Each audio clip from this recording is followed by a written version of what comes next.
Good morning, students, and welcome to lesson number 2 from the supplementary reader Moments. The name of the lesson is The Adventures of Toto, written by Ruskin Bond. Have you ever had a baby monkey as a pet? Toto is a baby monkey. Let's find out whether he is mischievous or docile. But before we begin with the lesson, I would like to introduce you to the author and his works. Ruskin Bond was born on 19th of May 1934. He is an Indian author of British descent. The Indian Council for Child Education has recognized his role in the growth of children's literature in India. He was awarded the Sahitya Academy Award in 1992 for Our Trees Still Grow in Dehra, his novel in English. His other notable works are Our Trees Still Grow in Dehra, A Flight of Pigeons, and The Blue Umbrella.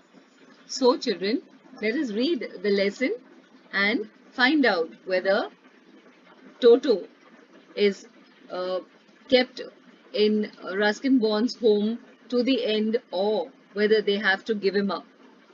Grandfather bought Toto from a Tonga driver for the sum of 5 rupees. The Tonga driver used to keep the little red monkey tied to a feeding trough, and the monkey looked so out of place that grandfather decided he would add the little fellow to his private zoo. Toto was a pretty monkey.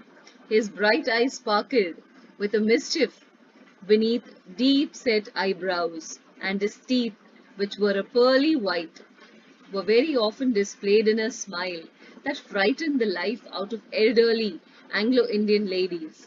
But his hands looked dried up as though they had been pickled in the sun for many years. Yet his fingers were quick and wicked, and his tail, while adding to his good looks, grandfather believed a tail would add to anyone's good looks, also served as a third hand. He could use it to hang from a branch, and it was capable of scooping up any delicacy that might be out of reach of his hands. Now, children, let us look at the words which are marked over here. A feeding trough is a container from which cattle or horses are fed. The next word is mischief, is naughtiness. Anglo-Indian. Anglo-Indian means a person who has some forefather, or it may be grandfather or grandmother. One person is an Indian and one is a British. So wicked means evil or very naughty. Scooping is lifting, and delicacy is a treat. So here, as we can see, that one day grandfather bought Toto from a Tonga driver. Now a Tonga is like a rickshaw which is pulled by horses. In those olden days, they used to have many Tongas in India. So grandfather bought Toto from a Tonga driver for the sum of just 5 rupees, because in those days 5 rupees was quite an amount of money. And this Tonga driver used to keep this little red monkey tied to a container from which other animals fed. This monkey looked very out of place, that grandfather decided that he would buy this little monkey and add him to his private zoo. Now, here is Toto's description. He was very pretty. He had bright eyes and they sparkled with mischief. His teeth were very white in color, like pearls, and he smiled. And when old, elderly Anglo-Indian ladies looked at him, that really frightened them. But he was a baby monkey, but his hands looked very, what do you say, wrinkled, as though they had been dried up in the sun for many years. But his fingers were very quick and he always did naughty things. And his tail added to his good looks. But his tail acted like a third hand. He could use it to hang from the branch of a tree, and he was also capable of picking up, lifting anything that he decided was very nice and he wanted to eat that was out of reach of his hands. So now let us read on further and see what happens next. Grandmother always fussed when grandfather brought home some new bird or animal. So it was decided that Toto's presence should be kept a secret from her until she was in a particularly good mood. Grandfather and I put him away in a little closet opening into my bedroom wall, where he was tied securely, or so we thought, to a peg fastened into the wall. A few hours later, when grandfather and I came back to release Toto, we found that the walls, which had been covered with some ornamental paper chosen by grandfather, now stood out as naked brick and plaster. The peg in the wall had been wrenched from its socket, and my school blazer, which had been hanging there, was in shreds. So here, as we can see, after the description of Toto, grandfather decided not to tell grandmother that he had purchased Toto and brought him home as a pet. They wanted to, they wanted to break this news to her when she was in a good mood. So, what did grandfather and the grandchild do? That is, Ruskin Bond and his grandfather decided that they would hide him in Ruskin's bedroom. And so, grandfather and Ruskin Bond put Toto away in a little cupboard which was there in his bedroom wall, and they tied him securely, they thought, to a wooden piece fixed in the wall. Then a few hours later, when they came back to see how Toto was doing, they found to their surprise that the walls, which had been covered by nice, decorative uh, wallpaper, all that had been torn and into pieces, and what could be seen was only just plain brick and plaster, and the peg which had been fixed there in the wall was pulled out with great force from its socket, and his school blazer, that means a light jacket which was a part of the uniform, was there all in pieces. Toto had torn it to shreds. Then let us read on further. I wondered what grandmother would say, but grandfather didn't worry. He seemed pleased with Toto's performance. Ruskin Bond was worried that, what grandmother would say after looking at this, looking at the what had happened in the bedroom. But grandfather wasn't worried at all. He was quite pleased when he saw what all Toto had done, and he said, "Oh, he's clever. Given time, I'm sure he would have tied the torn pieces of your blazer into a rope and made his escape from the window." His presence in the house was still a secret. Toto was now transferred to a big cage in the servants' quarters, where a number of grandfather's pets lived very sociably together. A tortoise, a pair of rabbits, a tame squirrel, and for a while my pet goat. But the monkey wouldn't allow any of his companions to sleep at night. So grandfather, who had to leave Dera the next day to collect his pension in Saharanpur, decided to take him along. Unfortunately, I could not accompany grandfather on that trip, but he told me about it afterwards. A big black canvas kit bag was provided for Toto. This, with some straw at the bottom, became his new abode. When the bag was closed, there was no escape. Toto could not get his hands through the opening, and the canvas was too strong for him to bite his way through. His efforts to get out only had the effect of making the bag roll about on the floor or occasionally jump into the air, an exhibition that attracted a curious crowd of onlookers on the Dehradun railway platform. So here, as we can see, after grandfather brought Toto home, they still didn't tell grandmother about it.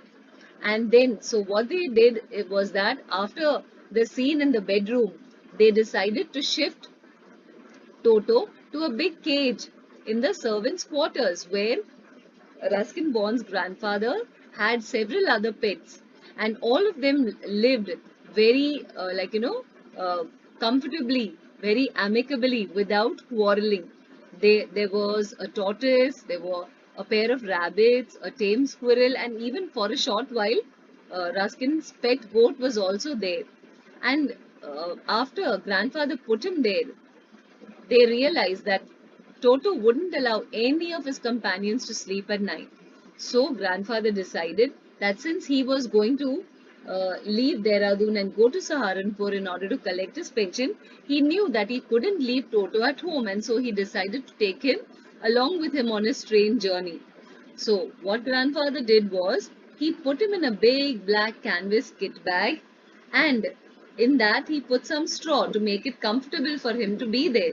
Now, the meaning of the word sociably is to live without quarreling, and abode means a place to live, that means a home. So, for that time being, for that journey, that was the new home for Toto. When the bag was closed, there was no escape. He was unable to escape. Toto could not get his hands through the opening, and the canvas was too strong for him to bite his way through. His efforts to get out only had the effect of making the bag roll. So here as we can see that no matter how hard Toto tried, he still was not able to get his hand out of the bag, nor was he able to bite his way through it. And but he was very restless inside the bag. So what he kept doing was that he kept moving about restlessly, he kept on jumping inside it, and so people were very curious to see what was inside the bag that was causing all this ruckus. What was causing the bag to move? They didn't know that, and so this bag had collected, it had attracted a curious crowd of onlookers, people who were spectators on the Dehradun railway platform. Now, let us read on further. Toto remained in the bag as far as Saharanpur, but while grandfather was producing his ticket at the railway turnstile, Toto suddenly poked his head out of the bag and gave the ticket collector a wide grin. The poor man was taken aback, but with great presence of mind and much to grandfather's annoyance, he said, "Sir, you have a dog with you. You'll have to pay for it accordingly." In vain did grandfather take Toto out of the bag. In vain did he try to prove that a monkey does not qualify as a dog or even as a quadruped. Toto was classified as a dog by the ticket collector, and 3 rupees was the sum handed over as his fare. Then grandfather, just to get his own back, took from his pocket a pet tortoise and said, "What must I pay for this, since you charge for all animals?" The ticket collector looked closely at the tortoise, prodded it with his forefinger, and gave grandfather a pleased and triumphant look and said, "No charge, it is not a dog." So here as we can see, let's look at the words which are underlined or colored. The word annoyance means grandfather was quite irritated. The next word, quadruped, means an animal, a four-footed animal. And triumphant means a very victorious look. He gave a very victorious look. So, Toto was inside the bag while grandfather was traveling from Dehradun to Saharanpur. And he kept on trying his level best to get out of that bag. So as while grandfather tried to show his ticket to the ticket collector at the railway turnstile, Toto suddenly poked his head out of the bag and he gave the collector a wide smile.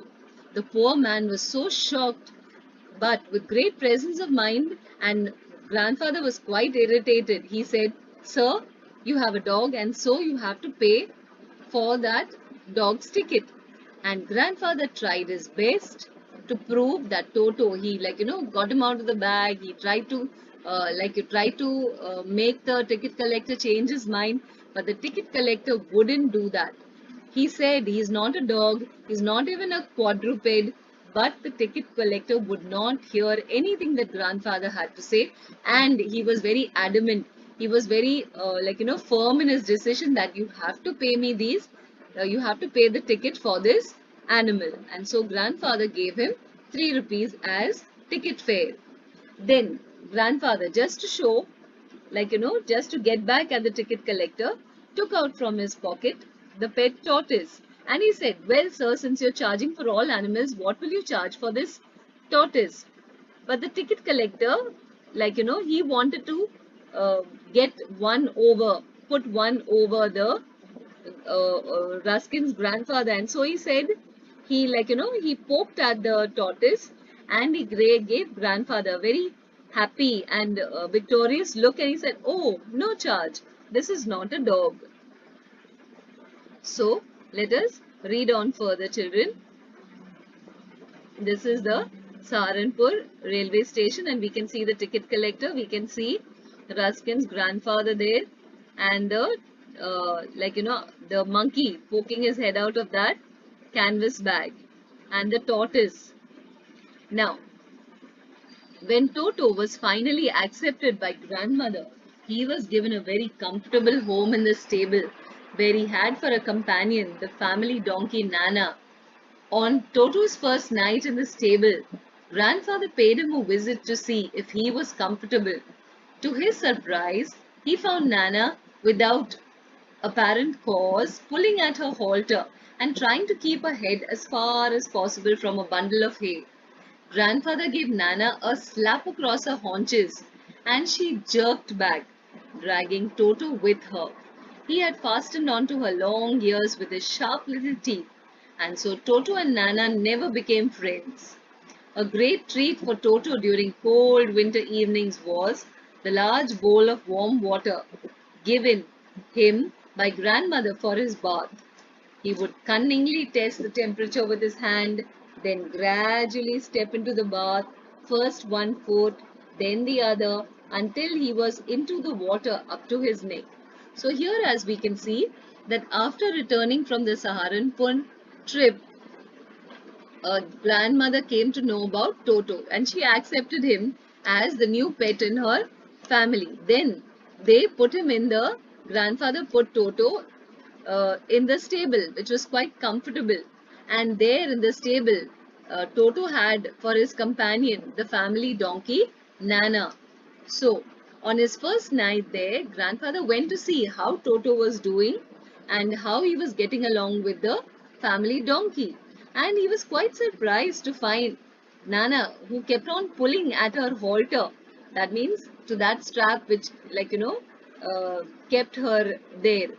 And she kept trying to keep her head as far as possible from a bundle of hay. So grandfather was annoyed and gave Nana a slap across her haunches, that is, on her thigh muscle, and she jerked back, she pulled back, dragging Toto with her. And then grandfather realized that Toto was so naughty.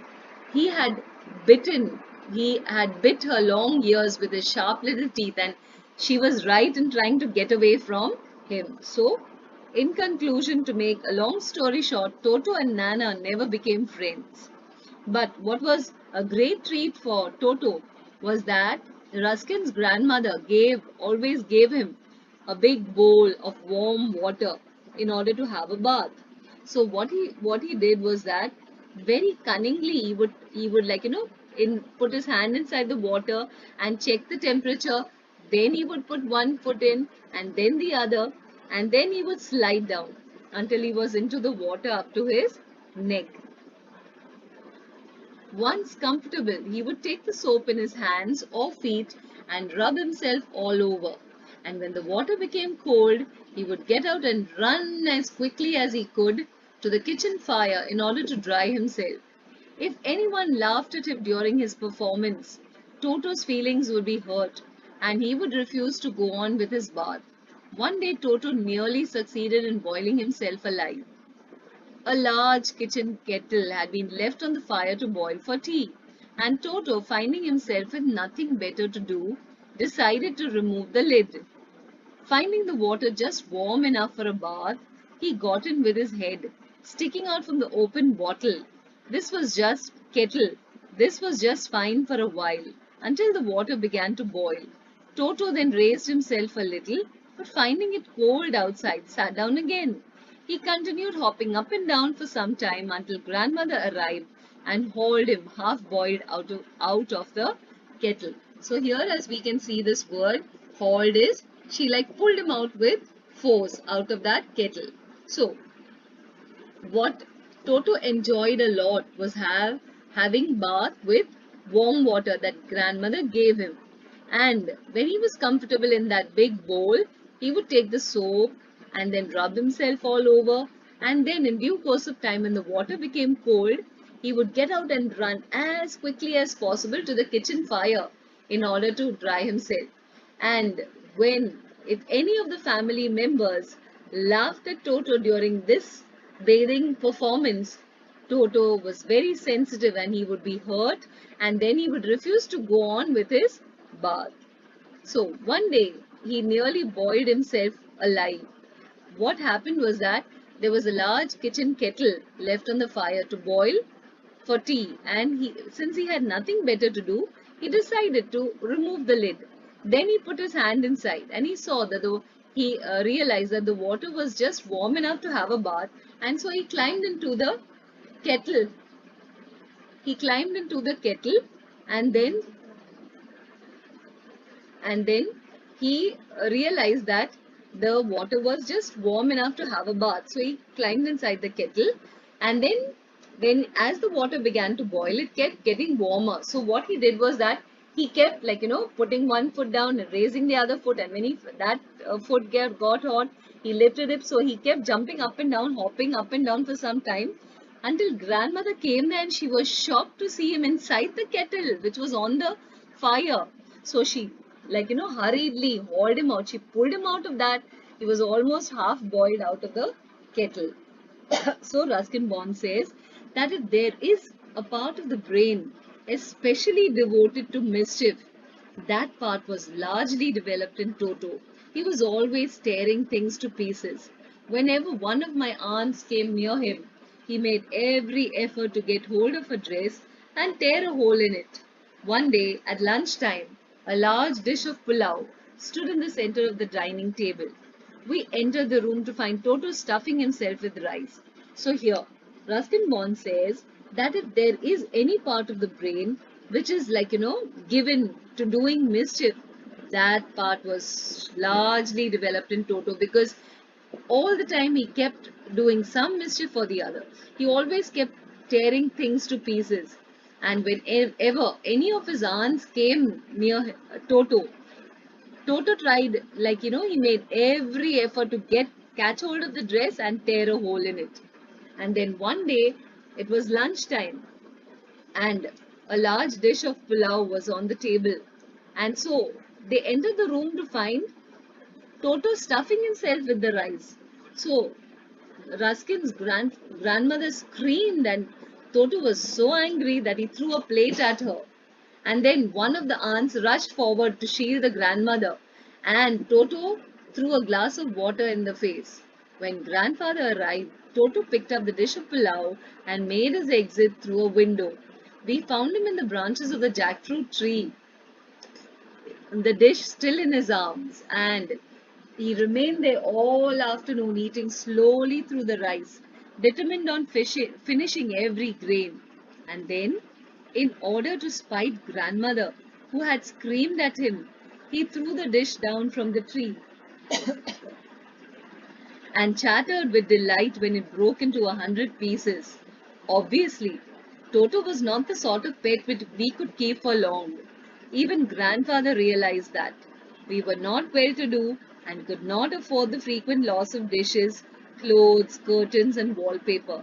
So grandfather found the Tonga driver and sold Toto back to him for only 3 rupees. So children, as we can see how destructive, how naughty, how mischievous Toto was.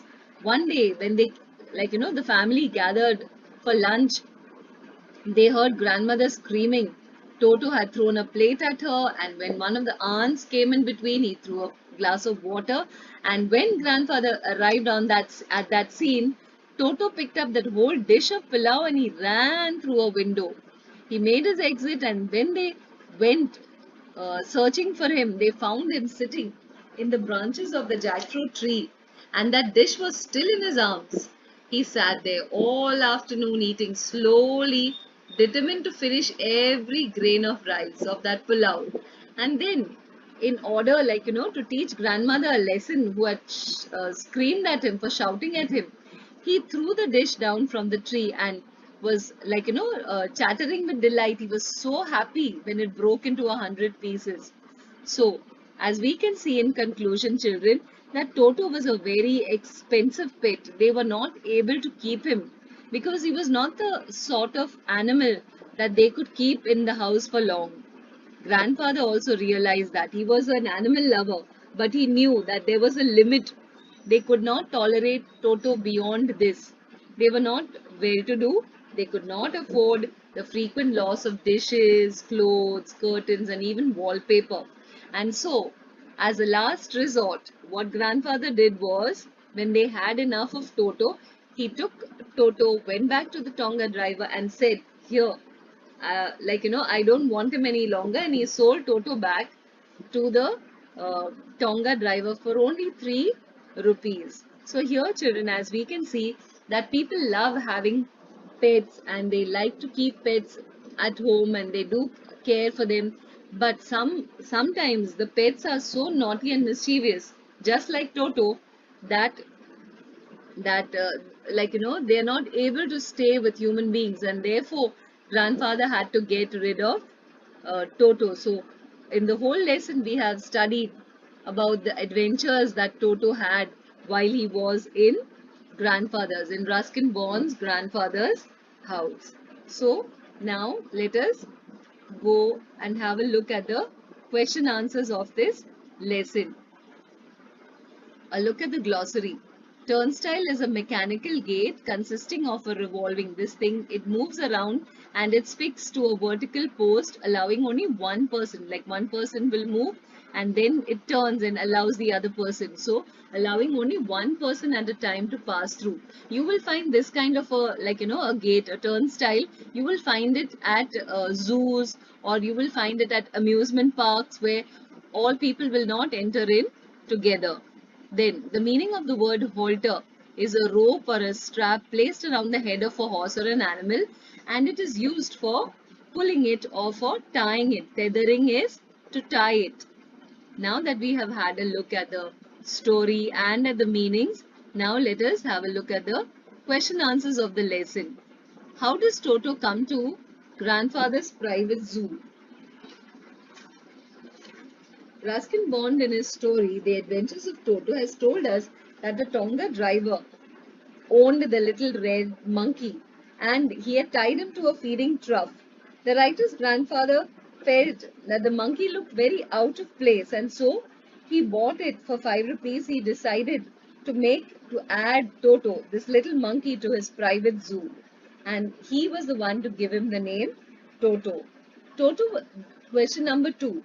Toto was a pretty monkey. In what sense is Toto pretty? Ruskin Bond's grandfather brought home a little red monkey and called him Toto. He was pretty because he had bright eyes and they sparkled with mischief. Beneath his deep-set eyebrows, his teeth were shiny white in color. His fingers were very quick and wicked, and his tail added to his good looks, and it served as a third hand with which he swung from a tree, and he also used it in order to pick up things that he wanted. Question number 3. Why did grandfather take Toto to Saharanpur and how? Why does the ticket collector insist on calling Toto a dog? Now, Toto was a very mischievous monkey.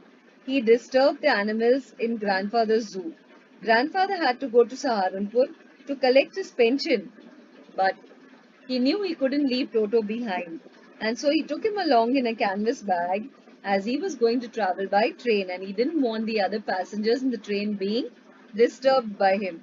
But the ticket collector called Toto a dog as he had no idea in which category to put the monkey, and so he charged uh, grandfather 3 rupees for Toto as his ticket fare.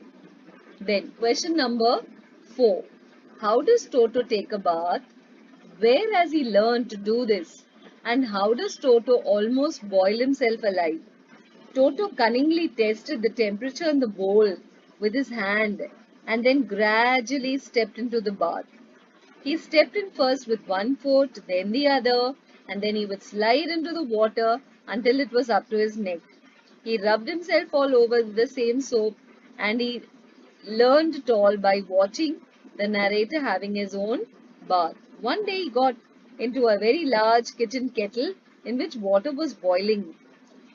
At first he enjoyed the warm water, but when it became too hot, he raised his head, and this way kept on jumping up and down until it became too hot and jumped down.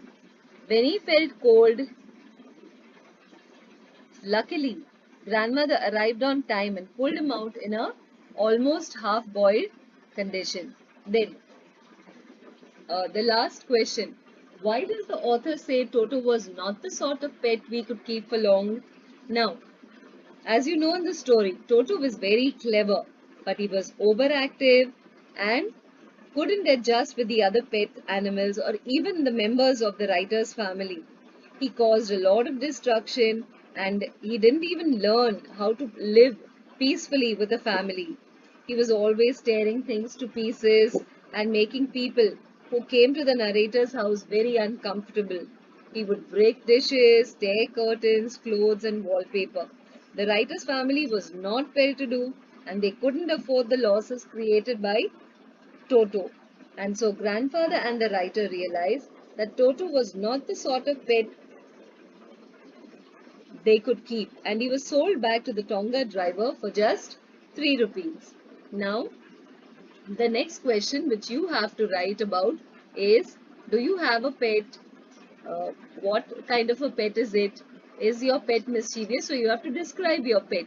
So I would like you to write, read the lesson once again, listen to the listen to the video, read the lesson, and then write all the question answers neatly without spelling mistakes. Then even this question, writing about your pet, describing it, and talking about some of its anecdotes that you have had while you have had that pet at home.